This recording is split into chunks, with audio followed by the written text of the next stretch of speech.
This is the Louie T Network.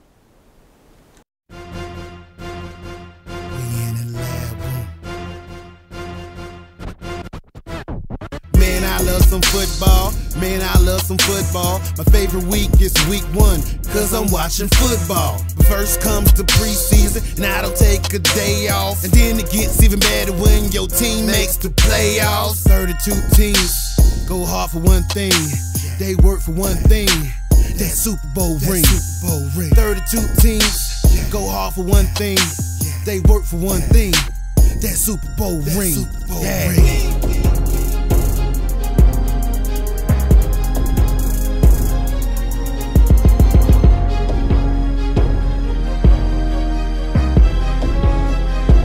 We in the lab room.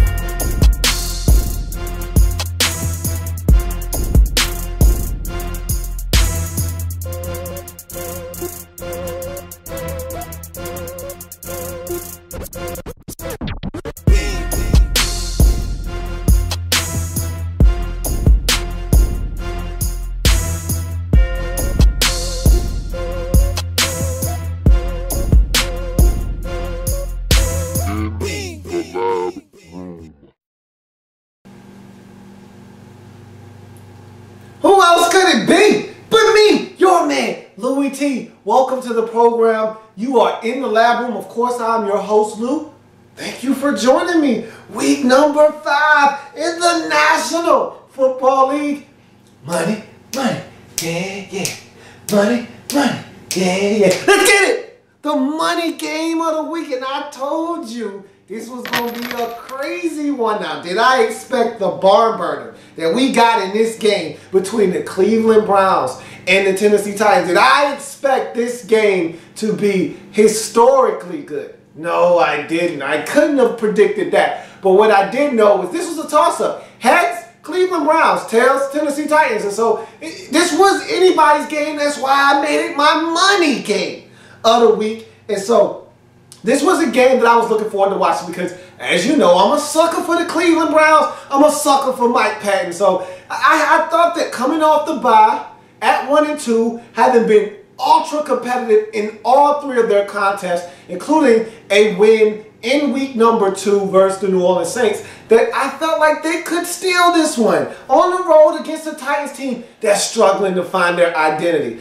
I've talked about this Titans team ad nauseum and their inability to figure out who they are as a football team. And it starts at the quarterback position with Jake Locker and his injuries and him not being able to stay healthy, his inconsistent play when he does play.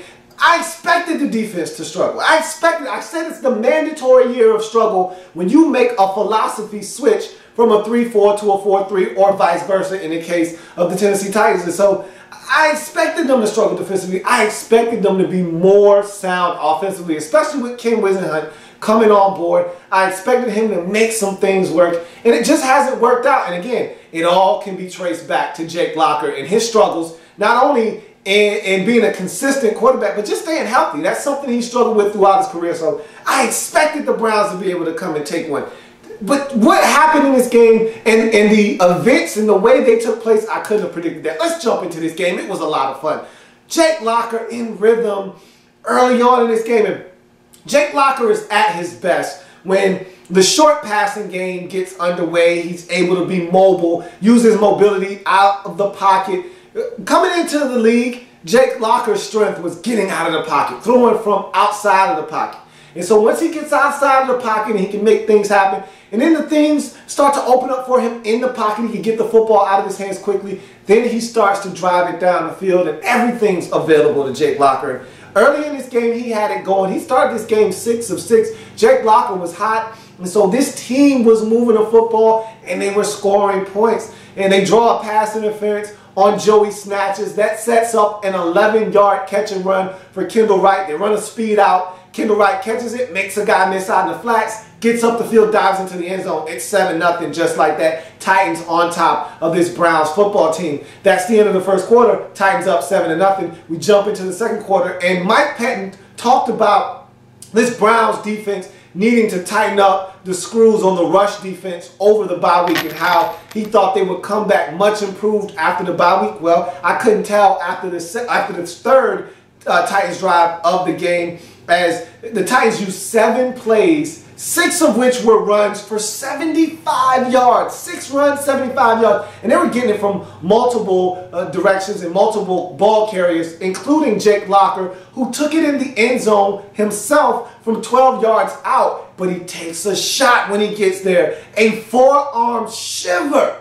A forearm shiver from the rookie Christian Kirksey of the Cleveland Browns.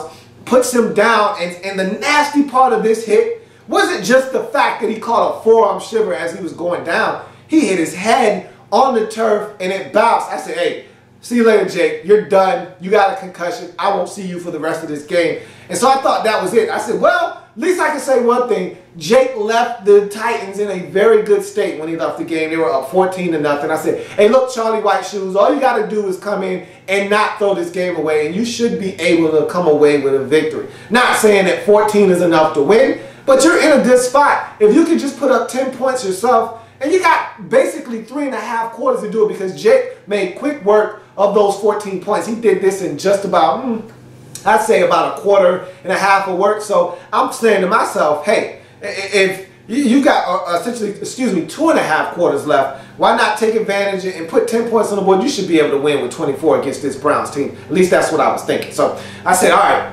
I'll see if Charlie White Shoes can get it done, because I don't expect to see Jake after that vicious shot he just took. You know, guys started getting in each other's faces, and they came to the defense of Jake Locker, as they should have. After everything was settled, the dust was cleared, we got back to football.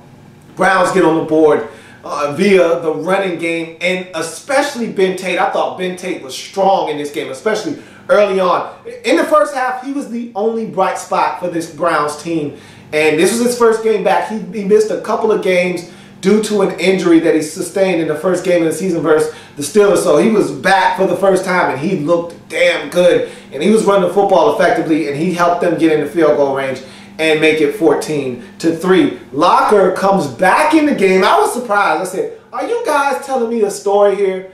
Did Jake fool you? Did Jake pass that test you gave him, but he's really feeling the effects?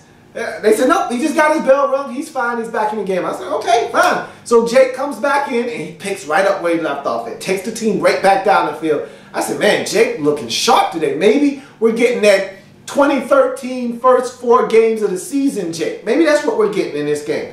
And then Buster Screen comes on a blitz, jumps in the air as Jake's throwing the football. Jake's hand comes down on the helmet. He hurts his hand. I don't know the extent of the injury, but he's gone. And this time, he was not coming back. I said, all right, here's Charlie White Shoes. Here you are. Now you're in for real. You're in for good, Charlie. What do you got for me? Charlie says, 2 plays after Jake leaves, I'm going to deposit this into the end zone. I'm going to pick right up where Jake left off it. So Charlie delivers a strike in the back of the end zone to Kendall Wright.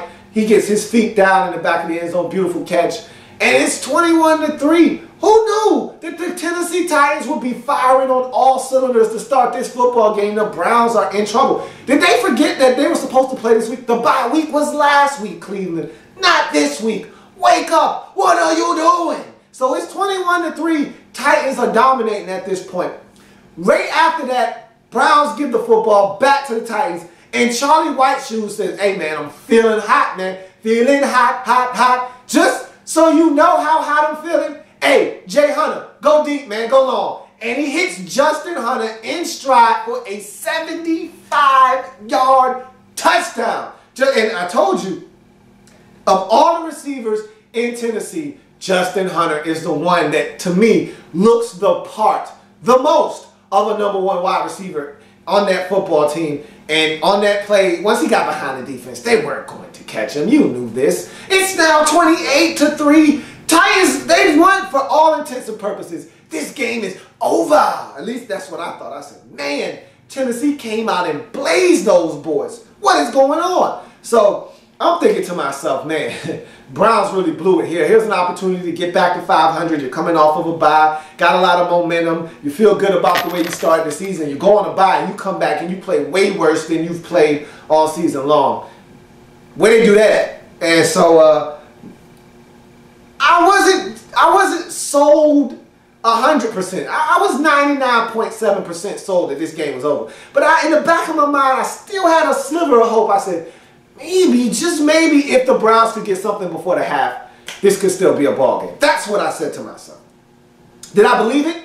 Maybe, maybe not, but that's what I said. And sure enough, Browns said, hey, don't count us out just yet. They move it down the field right before the half, and your man, Billy Ho, he's a show stealer. Watch him. He'll steal the show. If you let him, it's Billy Ho. Finds Jim Dre in the end zone for a 1-yard touchdown right before the half. It's 28-10. Browns not necessarily back in the game, but they're showing life. They stuck their head up through that dirt and said, hey, don't bury us yet. We're not dead, as we go to that halftime break. 28-10. So we move on to the third quarter. Taylor Gabriel opens up the second half with a 49-yard gain, which sets up a field goal for the Browns. It's now 28-13. I said, okay, that's cute now. 13 points now, but I said all Tennessee has to do is score a field goal or a touchdown, and this game is over. I just don't see the Browns being, unless the Tennessee Titans self-destruct. I mean, if you fumble the football, you give up a pick six or something like that, get a punt block for a touch, any of those things where you're giving up points or big plays, normally when there's a comeback, there are defensive breakdowns, there are turnovers, there are things that help the other team make up a lot of ground in a heartbeat. So unless the Titans do something along those lines, they should be fine in this game. Maybe a field goal just to make sure that the Browns know we're still trying to put this game away. They should be fine. But as I continue to watch that bottom line and I continue to see the game progress and no points from Tennessee, I said, wait a minute, what is Charlie White Shoes doing out there? And in the second half, he did a lot of nothing. And neither did this Titans football team for that matter. And the Browns started to move the football. Ball in Titans territory. They decide to go for it. They start to roll the dice. Scare money don't make money. But they didn't pick it up. Turnover on downs. Titans defense holds up.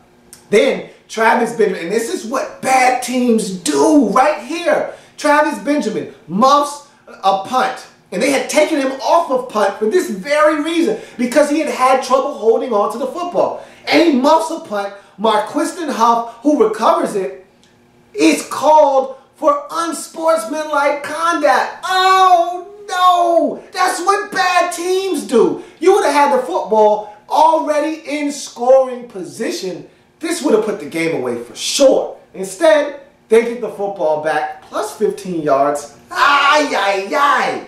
That's a heartbreaker. That's what bad football teams do. So, Browns, after driving all the way to the Titans' 4-yard line, have 3 opportunities, 3 cracks at it to get it in the end zone.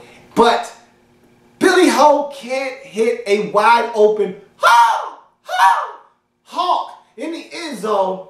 He's open. Hit him. I know he's only 5'6". Hit him anyway. He misses him. Turnover on downs. Browns can't get in. Titans hold up once again. So Titans are holding on. They're holding on. They're not giving it up. But they're not doing anything either. And the Browns are moving the football. At some point, they're going to get in the end zone, man. And because they went for it that deep in Titans territory, now the Titans have their back up against their own goal line.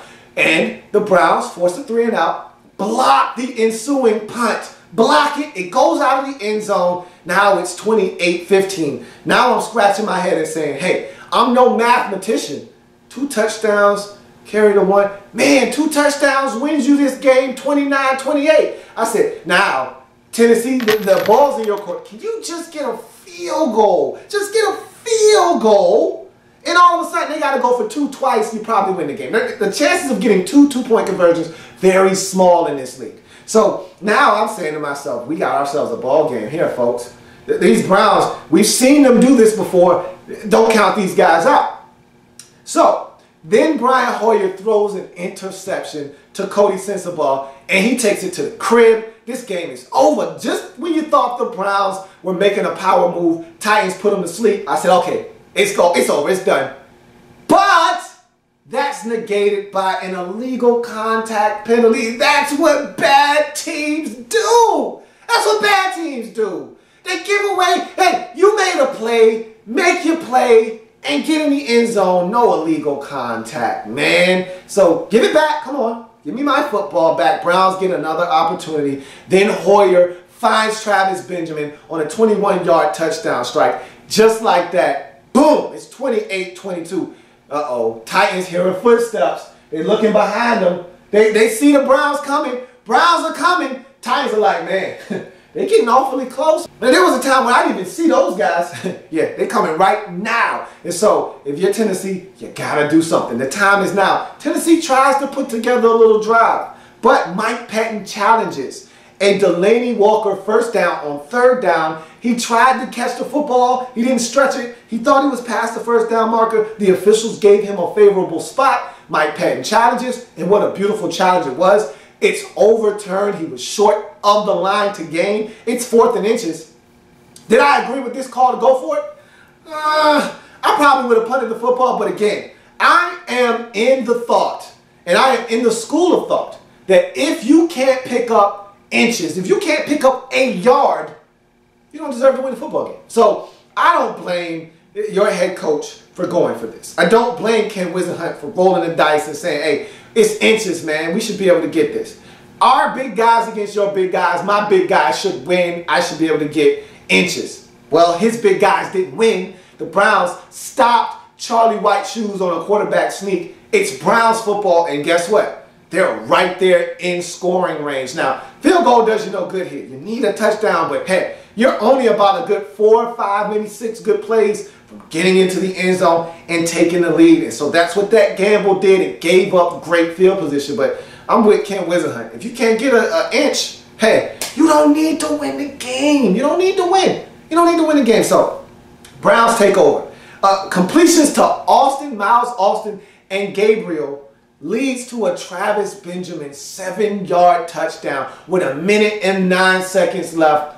Are you kidding me? The Browns, for the first time in this game, take the lead after being down by 25 points in this game, 28-3. The Browns are now in the lead, 29-28.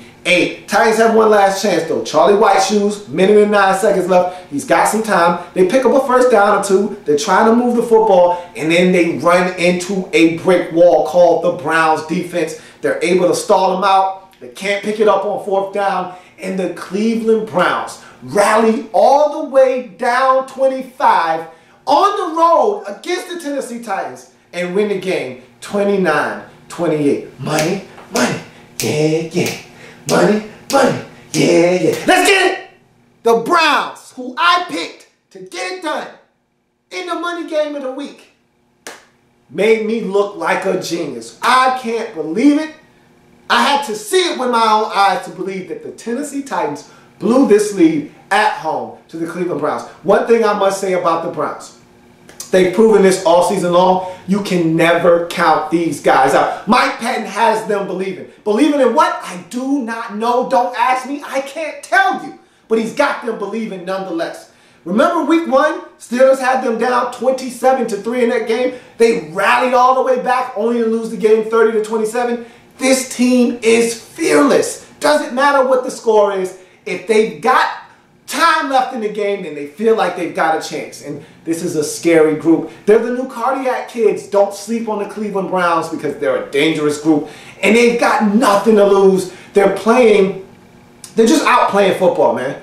And I love Mike Patton. He's got these guys believing. He's got them energized, and they're playing football for 60 minutes, okay? If you play for 45, you're going to lose. If you play for 50, you're going to lose. If you play for 55, ask the New Orleans Saints. You play for 58, you're going to lose. Ask the Tennessee Titans. They played for 59, and they couldn't get it done. You got to play for 60 minutes versus these boys. They're dangerous, and they got it done. They're 2-2 in the season. Who knew? They're sitting right there in the middle of the divisional race in the AFC North. They're a scary bunch. Cleveland Browns. Dangerous group. Meanwhile, the Tennessee Titans. Oh, my goodness. Tennessee. Now you're 1-4 on the season. That one stinks. Let me ask Tennessee Titans fans this. Of all the losses you've incurred over the last 5 years, where does this one rank in the pantheon of tough heartbreak losses? You had a couple last year. It was the Jacksonville loss. Remember, Jacksonville beat you in your place, gave them their first win of the season. That was pretty bad. I don't know how bad that was to you. That was pretty bad to me. What about the Arizona game last year? That was a pretty bad loss as well. That was a tough one to swallow. Where does this one rank? There were a lot of bad losses last year. Where does this one fall in place with the rest of those bad losses? There were a few of them. I may be missing some. I don't recall. Did you win that Detroit game last year? I remember Detroit. Somebody had a furious comeback. I don't know if it was you or Detroit. I don't know who won the game. I can't remember. That might have been a loss if it was. That could have been a heartbreaker. Where does this one rank? This one was bad.